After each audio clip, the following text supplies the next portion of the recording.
Hi everybody, welcome back to our channel. We're here doing some onion starts and we wanted to bring you along on the process.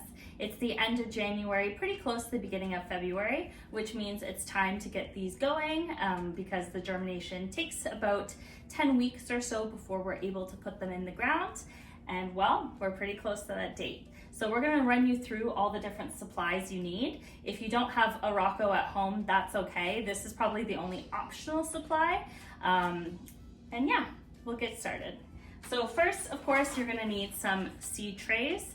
Now, the size of the seed tray, or if you have these inserts, that's all subjective to how you want to plant, but we're just using these 4 cells. We also have tape and a marker so we can make sure that we label everything. And then we have some vermiculite here as well. Finally, we've got a premium seed starting mix. This one's from Jiffy. We've also got a little water mister and a stainless steel mixing bowl. We're gonna be mixing the potting mix, the seed starting mix and the vermiculite together in the bowl to fill up the seed trays. And of course, in the center here, we have a bunch of varieties of onions. So we have 4 different ones that we're gonna be trying this year, 2 of which are last year's and 2 of them are new ones for us. The other big difference for us this year is we are going to try succession planting our onions out. So we're just starting our first planting of onions today, and then we're gonna wait probably 10 days to 2 weeks before we start our next succession of planting. And then that process will be the exact same thing we're going to show you here now.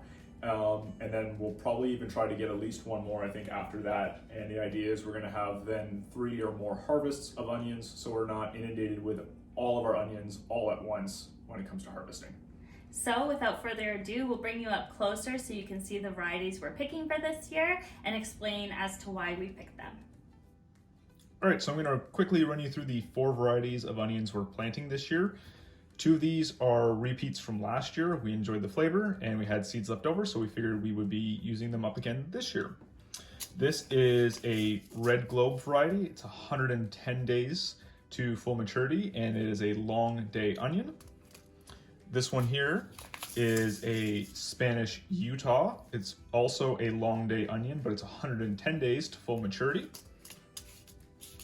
New for us this year are these Candy Hybrid. Now they're an 85-day to maturity onion, so they're much faster than the other 2, but they are also a long day variety, so they need the longer days of sunlight in the summer to reach their full bulb size. And finally, new for us also this year is this Gladstone variety, and it is a intermediate day onion, so it doesn't actually need the 14 to 16 hours of sunlight that you get in the height of summer, but it is also a 110 day to maturity onion as well. So we always grab a mixing bowl just in case we don't end up using all of the seed starting mix. So typically what you want to do, because commercially when this stuff is available, it's rather dry. So you need to ensure that you are starting with a moist substrate, because if you don't do that, you'll get a lot of compaction. So you can kind of see in here, it is quite fluffy. This is actually a vermiculite peat moss mix, but it's definitely very dry. So we're gonna go ahead and put this in the bowl and get it moistened. So here you can see it should be moistened to the touch, but not soaking wet that it's dripping. If you find that you added a bit too much water, you can go ahead and add more of the dry mixture and just get it to a nice comfortable consistency. Next, we're gonna go ahead and fill our cells up. You'll notice there is a little bit of staining on these. These are last year's tray. We do like to reuse as much as possible, but you wanna make sure that you do give these a good wash to make sure the bulk of the germs and creepy crawlies are off of them. So we've already done that. So let's go ahead and fill up the cells.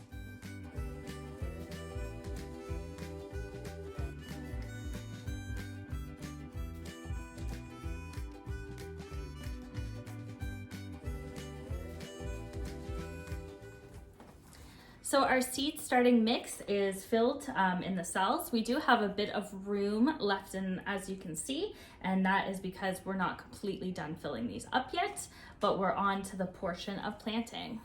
So we've gotten all of our labels written here. So we will be labeling each pair of 4 cells with a label so we can keep track of what is what. Not a necessary step, but definitely a good step to do, especially when you start mixing up the varieties for days to maturity. And especially when you're doing them in multi-packs like this, trust us, you will forget. Yeah.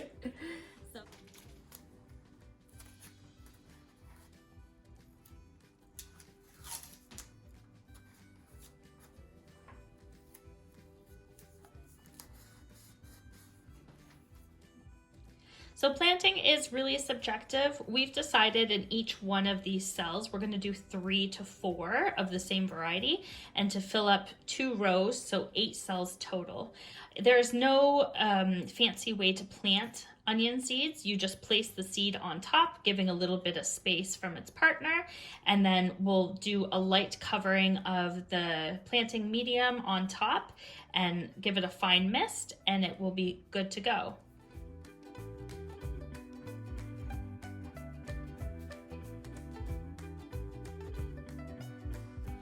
So as you can see, I'm not very good at spacing, but there's the little black seeds all here.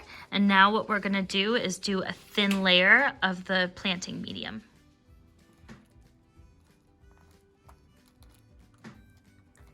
Now you may notice this portion that we're putting on looks a little bit lighter than what we had before, and that's because I didn't moisten this as much, because what you want to do after you fill the tops up is you want to give them a quick spritz to make sure that all of the seeds get contact with the soil.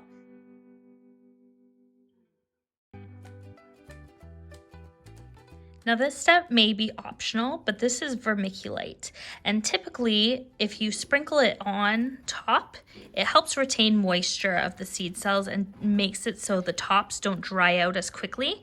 Now we will be bottom watering all of these, so this is a good option to retain some of the moisture that evaporates up and through the cells. So I'm gonna go ahead and finish this process, and then we're gonna give them a drink. Vermiculite is on, and now it's time to give everybody a drink. The reason why we use a mister is to not disturb the seeds. If you use your tap, sometimes the current is a little bit too long and it can move everything around. And now, as mentioned, we didn't do the best job at spacing everything out. So if we find things are a little bit too close together, well, we'll rectify that when they go in the garden. So hopefully you have enjoyed this video and it was informative on how to start onions. If you have any questions, leave them in the comment, and of course, like and subscribe, just because, you know, it does help us out a lot. There's lots of new faces here, so thank you, and we look forward to having you along on our gardening journey of 2022. Editing Ashlee here. We're putting on a humidity cover on our seed tray, putting it in a sunny spot right above a heat register, and that's how we finish our germination of our onions.